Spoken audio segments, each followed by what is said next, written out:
우리는 이번 한 달 동안 창세기의 말씀을 함께 묵상하며 말씀을 나눴습니다.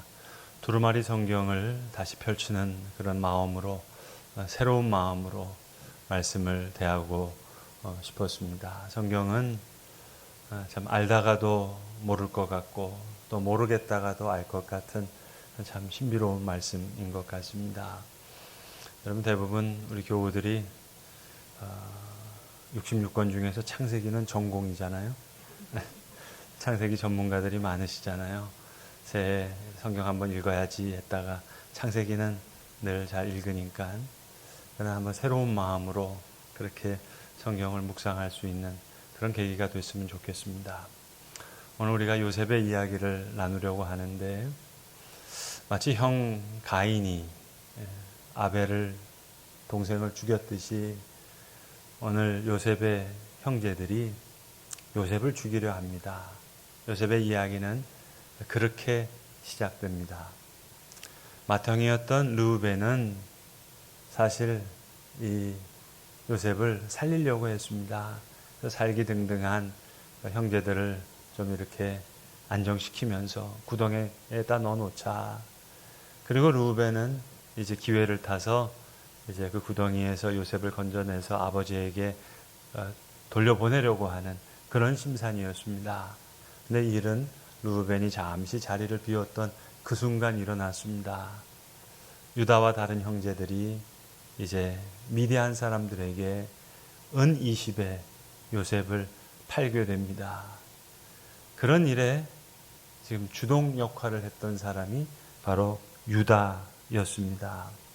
가인처럼 동생을 죽이지 않았지만 유다와 그의 형제들은 동생을 팔았습니다. 전 창세기를 읽을 때 간혹 어떤 구절의 말씀은 이렇게 잘 소화가 안 돼서 답답하게 걸려있는 말씀처럼, 어떨 때는 참 목의 가시처럼 그런 말씀이 많이 있었습니다. 저 같은 경우에는 창세기 34장의 얘기, 그리고 오늘 말씀드린 창세기 38장의 이야기들, 그런 게 그런 대목이었습니다. 잘 이해가 되지 않는, 지난 주일 야곱의 이야기를 하면서 창세기 34장 말씀을 드렸는데, 근데 그 문제가 해결되고 해소되면 그렇게 은혜로운 말씀일 수가 없어요. 오늘 창세기 38장이 비슷한 내용인데 37장부터 요셉의 이야기가 시작되는데 38장의 불쑥 이 유다와 다말 이야기가 나옵니다. 사실 눈살이 찌푸러지는 그런 이야기인데 왜 성경에 이런 말씀이 꼭 여기 나와야 될까? 좀 답답한 마음들이 있었습니다. 개인적으로는 그랬습니다. 근데 오늘 이 38장의 유다와 다말 이야기에 이어서 39장에 요셉과 보디발의 아내 이야기가 나오거든요. 그러니까 사실 이 일 때문에 더 드라마틱하게 대조를 보이는 겁니다. 39장의 요셉과 보디발의 아내 이야기와 38장의 유다와 다말 이야기가 마치 가인과 아벨의 이야기처럼 뚜렷한 대조를 우리에게 보여줍니다. 유다는 양을 치고 양털을 깎을 때 늘 창녀들이 제공하는 그 유혹과 쾌락을 즐기던 자였습니다. 일상적으로 그랬던 것 같습니다. 그래서 그렇게 살아가는 삶의 패턴 속에 며느리였던 다말이 아주 자연스럽게 그 틈을 파고 들어오는 거니까요. 변장을 해서 들어옵니다.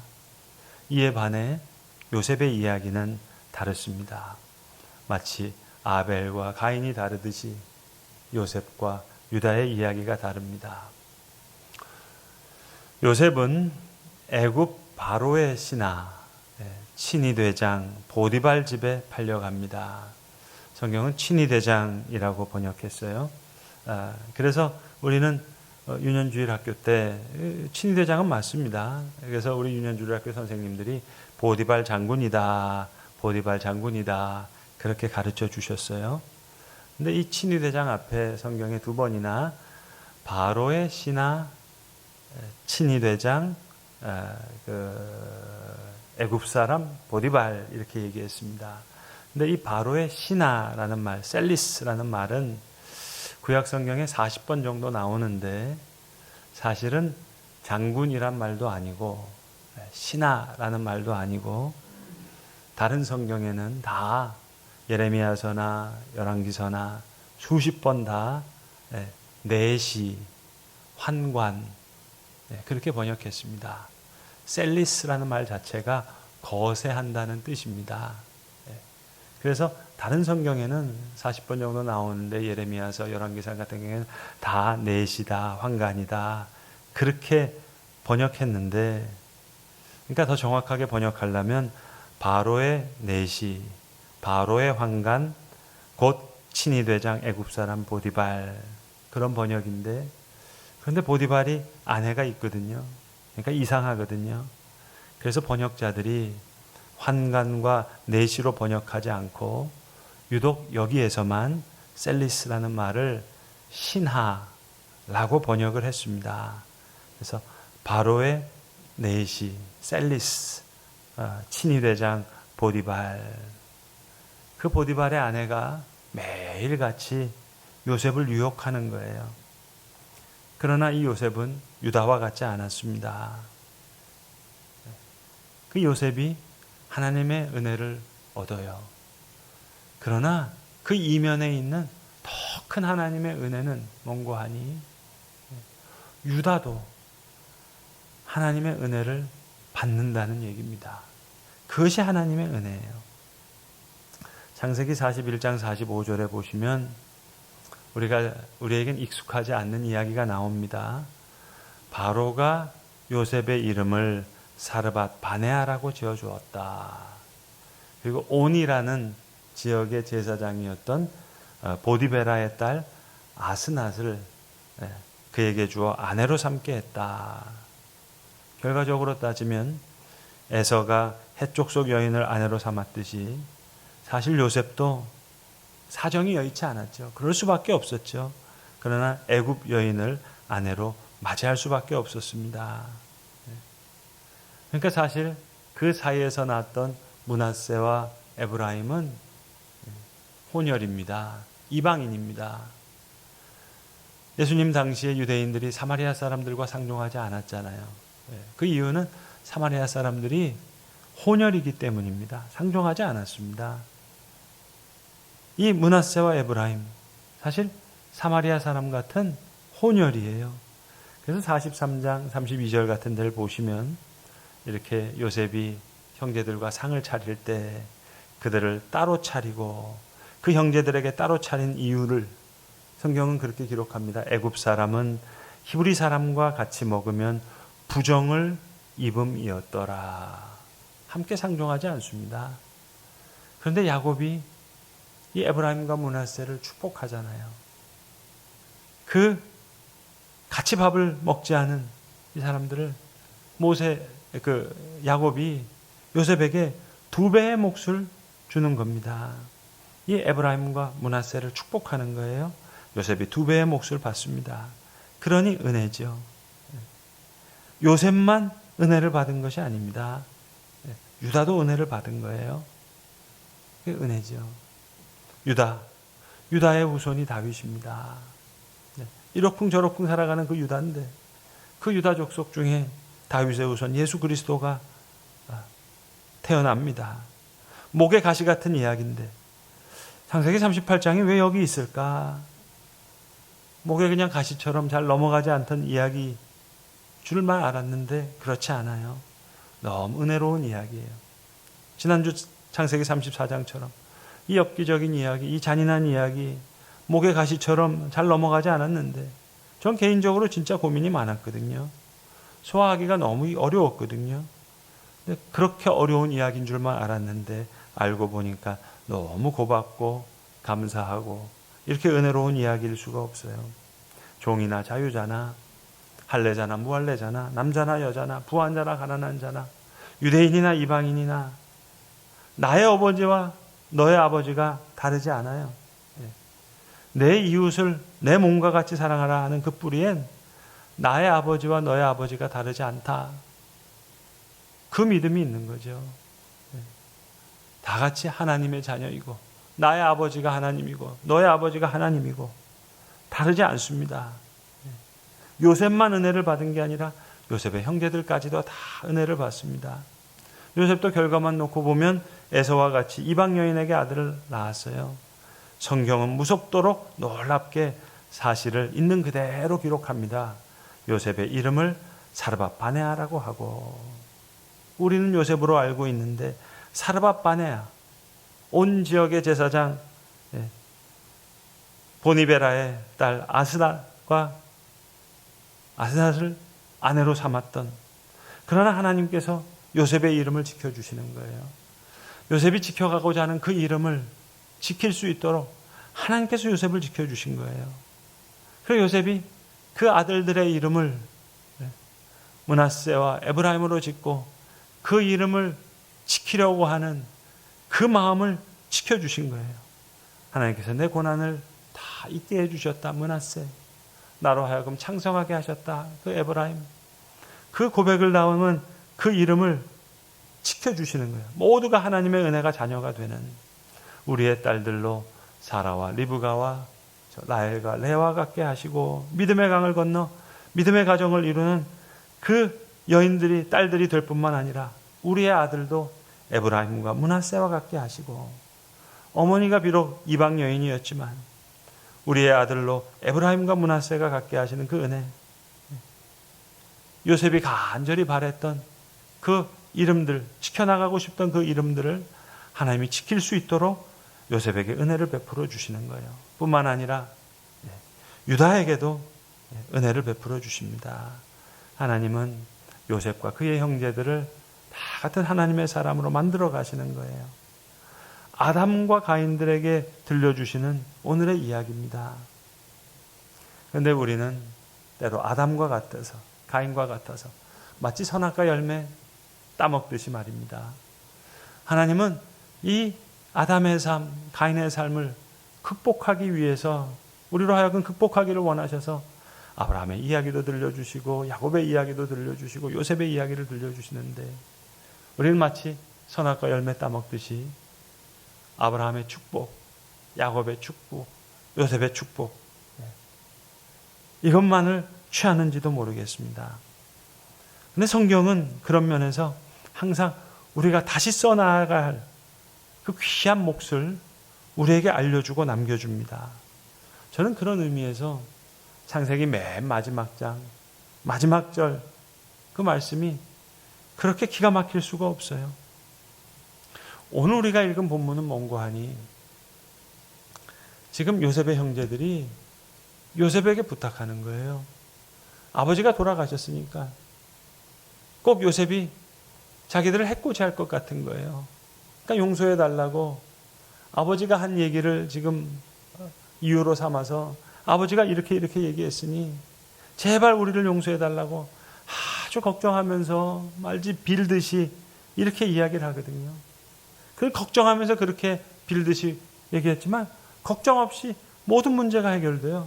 근데 놀라운 것은 뭐냐면은 그 다음에 요셉이 반대로 형제들에게 부탁하거든요. 맹세해달라고. 내가 죽으면 분명히 아브라함과 이삭과 야곱에게 맹세하신 그 땅에 하나님께서 형들을 이 땅에서 인도하여내서 그곳으로 이르게 하실 줄로 내가 믿는데, 그러니 맹세해달라는 거예요. 내가 죽으면 내 해골을 메고 막벨로굴로 올라가겠다. 제발 맹세해달라고 하는 거예요. 여러분, 이렇게까지 맹세해달라고 하는데 지금 형들이 걱정하는 거 다 용서해 주겠다 그러고 다 지금 그 아들들까지 다 지켜주겠다고 하는데, 그렇다면 그래, 그 소원대로 요셉의 해골을 메고 막벨라굴에 가서 장례를 잘 치렀더라. 그렇게 끝맺어줘야 창세기가 잘 매듭되는 것 같지 않아요, 여러분? 그래야 우리 속이 좀 시원할 것 같잖아요. 그런데 창세기는 뭔가 애석하고 안타까운 일이 일어났다는 인상을 우리에게 강력하게 줍니다. Something wrong. 뭔가가 잘못되고 있어요. 그 마지막 절 말씀입니다. 요셉이 110세의 죽음에 그들이 그의 몸에 향재료를 넣고 애굽에서 입관하였더라. 입관한 얘기로 끝나요. 어떤 일이 어려운 일이 있었는지 모르겠지만 마치 요셉과 요셉의 형제 이야기가 우리의 이야기로 이어지는 계속되는 숙제처럼 그 과제를 마치 우리에게 건네주는 것 같아요. 하나님께서 요셉을 지켜주셨습니다. 때를 따라 도우시는 귀한 은혜로 지켜주셔서 보디발의 아내의 유혹에서도 지켜주셨고 감옥에서도 지켜주셨고 술 맡은 관원장을 통해서 바로에게로 나아가게 했고 바로의 꿈을 해봉해서 놀라운 은혜를 받았죠. 국무총리에까지 이르죠. 근데 성경은 동시에 42장부터 45장까지 이르는 긴 이야기를 통해서 가인과 같았던 요셉의 형제들이 변하는 이야기를 함께 들려주는 거예요. 요셉의 믿음과 사랑을 통해, 요셉의 눈물과 아픔을 통해 가인과 같았던 형제들이 변합니다. 그러니까 애굽의 국무총리가 된 요셉의 이야기만 은혜로운 것이 아니라 요셉을 죽이려고 했던 형제들이 이제는 또 다른 형제 베냐민을 위해서 스스로 대신 희생하겠다고, 유다 같은 형제는 나서서 나를 대신 인질로 삼아달라고 형제를 죽이려고 했던 자들이 이제는 아버지와 다른 형제를 살리기 위해서 아픈 마음으로, 애통하는 마음으로, 슬퍼하는 마음으로 목숨을 내어놓는 그런 사람이 되어갈 수 있도록 하나님께서 요셉과 요셉의 형제들에게 은혜를 베풀어 주시는 거예요. 한국전쟁 중에 우리 한국전쟁 고아들을 보면서 컴패션을 창립하신 수완슨 목사님이 한 유명한 기도가 있잖아요. 하나님, 이제 하나님의 슬픔으로 나의 슬픔이 되게 하시고 하나님의 눈물이 나의 눈물이 되게 하소서. 오늘 우리가 읽은 본문에도 요셉이 울었다는 이야기가 나오는데 창세기에는 요셉이 여러 번 울었다는 이야기가 나옵니다. 자, 가나안 땅에 기근이 들어서 야곱이 그의 아들들을 곡식을 사러 애굽에 보냈습니다. 형들은 요셉을 알아보지 못했지만 요셉은 형들을 단번에 알아봤습니다. 그리고 여러 번 웁니다. 슬픈 마음으로도 울었겠고 서글픈 마음으로도 울었겠고 지난날의 고생이 생각나서 참 아픈 마음으로도 울었겠지만 하나님의 슬픔, 하나님의 눈물도 거기 있었을 거예요. 이제 베냐민 데리고 오라 얘기하니까 이제 안절부절하죠. 그 형제들이 통역을 세워놓고 얘기했기 때문에 요셉이 듣는 줄 모르고 형제들이 서로 말하는 것을 요셉이 들으면서 마음을 찢잖아요. 우리가 요셉의 일로 말미암아 범죄하였도다. 그가 우리에게 애걸할 때 그 마음의 괴로움을 보고도 듣지 아니하였으므로 이 괴로움이 우리에게 임했도다 얘기하고, 그 맏형인 루벤은 동생들에게 얘기하잖아요. 내가 너희에게 요셉에 대하여 죄를 짓지 말라고 하지 아니하였더냐. 그래도 너희가 듣지 아니하였으므로 그 핏값을 치르게 되었다고. 자, 이제 애통하는 자들로 형제들이 변합니다. 그렇게 할 수 있도록 요셉이 많은 기회를 주는 거죠. 때로는 형들의 자루 속에 많은 돈을 집어넣기도 하고 어떨 때는 베냐민의 자루 속에 은잔을 집어넣기도 하고, 그래서 그러한 계기로 해서 형제들은 마음을 아파하고 슬퍼하고 애통할 수 있는 기회를 주시는 거예요. 창세기 43장과 45장에 보시면 흥미로운 장면이 하나 나오는데 요셉이 베냐민과 형제들에게 선물을 주는 장면이 나와요. 음식을 줄 때도 베냐민에게 5배를 더 줬다 그랬고, 선물을 줄 때도 다른 형제들에게는 옷 한 벌씩을 주고 베냐민에게는 5벌의 옷을 줍니다. 그리고 45장 24절에 요셉이 묘한 말을 하거든요. 형들을 돌려보내매 그들에게 이르되 당신들은 길에서 다투지 말라. 무슨 이야기일까요? 채색 옷을 입었던 요셉, 그 동생을 질투하던 형들, 이제 5벌 옷을 받은 베냐민하고 같이 보내는 거예요. 혹 옛날처럼 질투하고 그런 마음이 없는지. 그런데 이젠 형들이 오히려 베냐민을 위해서 울 수 있는 자들로 변하는 거예요. 복받쳐서 울 곳을 찾던 요셉이 급기야 시종하는 자들에게 모든 사람을 자기에게서 여러분 물러나라고 할 때 요셉의 마음은 뭐였을까요? 비단 큰 소리로 우는 자신의 모습을 시종하는 사람들에게 보이고 싶지 않아서만은 아니었을 거예요. 또 다른 마음도 있었겠죠. 또 다른 배려도 있었겠죠. 형들이 행한 그 큰 잘못을 시종하는 사람들에게 드러나게 하지 않으려는 깊은 사랑과 애정과 배려도 있었을 것 아니겠습니까? 아버지 야곱이 에서와 목을 어긋맞추어 그와 입맞추고 서로 울던 장면처럼 오늘 요셉이 형제들의 목을 안고 입맞추며 웁니다. 해와 달과 열한 별들이 내게 절하더이다. 옛날 요셉이 이 꿈을 꿨을 때 야곱이 꾸짖었잖아요. 야 그래 나와 너의 형들이 너에게 가서 땅에 엎드려 너에게 절하겠느냐 꾸짖었는데 오늘 형제들도 아버지 야곱도 요셉에게 절합니다. 그리스도의 사랑을 예표하는 그 사랑 앞에 머리를 숙이는 거예요. 오늘도 요셉의 모습으로 그리스도는 우리에게로 다가옵니다. 요셉의 눈물과 같이, 요셉의 슬픔과 같이, 요셉의 애통함과 같이, 요셉의 용서와 사랑과 같이 우리에게 찾아올 때 거기에 머리를 숙이는 거죠. 여러분, 오늘 우리가 읽은 마지막 장면, 형들이 아버지가 죽으니까 두려운 거예요. 요셉이 혹시 우리를 미워해서 모든 악을 다 갚지는 않을까. 그러니까 얘기합니다. 당신의 아버지가 돌아가기 전에 이르기를. 아니 왜 우리 아버지지 당신 아버지입니까? 여기에 문제가 있는 거예요. 네. 당신의 아버지가 너희 형들이 너에게 악을 행하였을지라도 바라건대 그들의 허물과 죄를 용서하라 하셨으니 우리 죄를 용서하소서.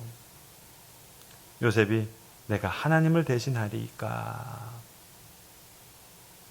여러분 창세기 4장에 보시면 가인의 후손인 라멕이 나와서 라멕의 법을 소리 높여 외칩니다. 내가 한 대 맞으면 7대 때릴 거다. 여러분 이게 아담과 가인의 철학입니다. 근데 예수님은 이것을 뒤집으시는 거죠. 가인의 후손 라멕은 7개로 벌하겠다 얘기했는데 예수님은 70번에 7번이라도 용서하라. 아담과 가인을 구원하시는 요셉의 이야기를 들려주시는 거예요. 예수님의 이야기와 일목상통한 거죠. 너는 여호와 하나님을 경외하고 내 이웃을 내 몸과 같이 사랑하라 하셨으니 이보다 더 큰 계명은 없다. 나의 아버지와 너의 아버지는 다르지 않아요. 그러니 사랑할 수 있는 거예요. 요셉의 이야기는 아담과 가인처럼 살아가는 우리들, 아담과 가인처럼 살아가지 말라고 주시는 하나님의 말씀이에요.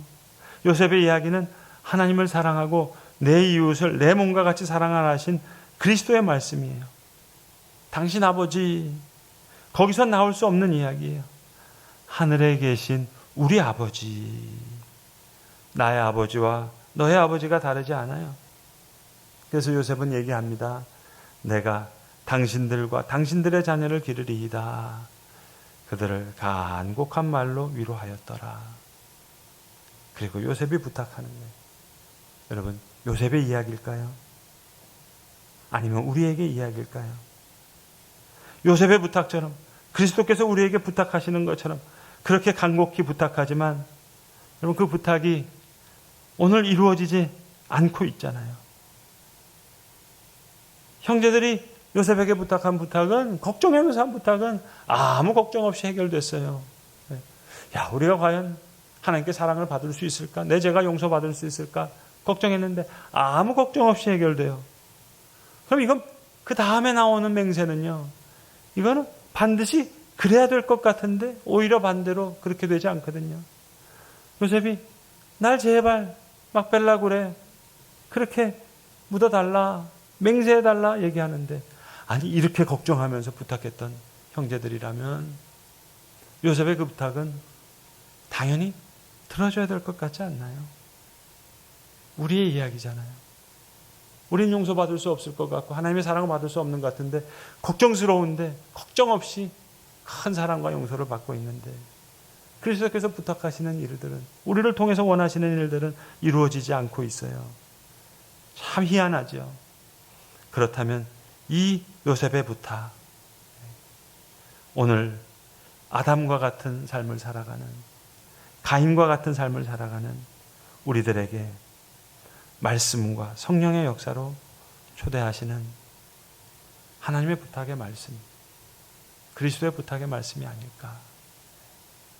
가인과 아담의 삶을 극복하시기 위해서 우리에게 들려주시는 요셉의 이야기, 계속되어서 우리의 또 다른 행해야 될 일들을 가르쳐 주시는 우리의 이야기로 이어지는 하나님이 우리에게 주시는 부탁의 말씀인 줄로 믿습니다. 기도하겠습니다. 아버지 하나님, 우리 한 달 동안 우리는 창세기의 말씀을 상고했습니다. 가인과 같은 아담과 같은 삶을 살아가는 우리들에게 그 삶에서 떠나라고 주님 아브라함의 이야기도 들려주시고 이삭의 이야기도 들려주시고 야곱의 이야기도 들려주시고 요셉의 이야기도 들려주셨는데 지금 우리는 마치 선악과를 따먹는 아담과 같이 아브라함의 축복만을 딱 떼어서 또 야곱의 축복만을 딱 떼어서 요셉의 축복만을 딱 떼어서 그의 변형과 풍성함을 살아가는 어찌 보면 다시 아담과 같이 창세기의 말씀을 읽고 가인과 같이 창세기의 말씀을 읽지 않았는지 좀 다시 한번 하나님의 말씀 앞에서 겸허한 말씀으로 겸허한 마음으로 겸손한 마음으로 우리를 되돌아보게 됩니다. 주님 하나님이 주신 귀한 말씀 아담처럼 말씀을 따먹지 않게 하시고 가인처럼 말씀을 따먹지 않게 하여 주시고 오히려 아담과 가인과 같은 삶을 살아가는 우리의 삶을 변화시켜 주시는 하나님의 귀한 말씀으로 우리의 삶을 치유하시는 하나님의 말씀으로 받게 하여 주시옵소서. 요셉도 은혜를 받고 유다도 은혜를 받는 하나님의 귀한 은혜의 세계로 우리 모두가 다 들어가게 하여 주시고 하나님 앞에 바로 서서 흘렸던 요셉의 눈물이 그의 아들 에브라임과 므낫세의 축복으로 이어지고 또 형제를 위해 다시 눈물을 흘렸던 유다의 눈물로 이어졌듯이 주님 이제는 하나님의 눈물이 우리의 눈물이 되게 하시고 주의 슬픔이 우리의 슬픔이 되는 그런 귀한 말씀으로 오늘 아담과 가인에게 들려주시는 귀한 말씀으로 오늘 하나님 우리 성경에 나오는 첫 책의 말씀을 그렇게 받을 수 있는 귀한 하나님의 백성들 되게 하여 주시옵소서. 주신 말씀에 감사하오며 우리 구주 예수 그리스도의 이름 받들어 감사기도 드리옵나이다. 아멘.